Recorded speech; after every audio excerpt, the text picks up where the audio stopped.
Thyroid వల్ల కూడా skin లో చేంజెస్, స్కిన్ లో అండ్ హెయిర్ లో కూడా హెయిర్ ఫాల్ కూడా చాలా అవుతుంది.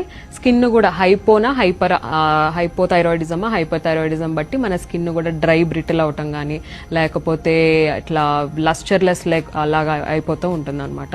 So women family history mother కి థైరాయిడ్ ఉన్నా లేకపోయినా ఎవ్రీ ఇయర్ ఒకసారి థైరాయిడ్ ప్రొఫైల్ చేయించుకోవటం మ్యాండేటరీ అండి. ఓకే. స్కిన్ లో చేంజెస్ కానీ ఒకసారిగా ప్యాచీగా అవడం కానీ నెక్ దగ్గర మీరు చెప్పిన చేంజెస్ ఉంటున్నాయి అంటే సమ్ హార్మోనల్ ఇంబ్యాలెన్స్ అనుకోవాలి. ఇప్పుడే స్టార్టింగ్ స్టేజెస్ లో కూడా ఉండొచ్చు.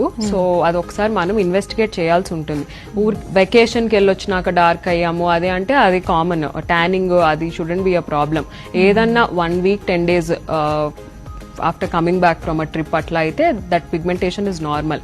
Months together more than 2 months కొత్తగా మనకి ఏదన్నా ఫామ్ అయ్యి అది ఇంకా తగ్గట్లేదు అంటే అప్పుడు డెఫినెట్ గా ఇన్వెస్టిగేట్ చేసుకోవాలండి. ఓకే. అంటే సూపర్ఫిషియల్ గా ఎన్ని క్రీమ్స్ వాడినా ఫలితం ఉండకపోవచ్చు. ఉండదు. అంటే ఇన్నర్ రూట్ కాజ్ ని వాళ్ళు ట్రీట్ చేయకపోతే.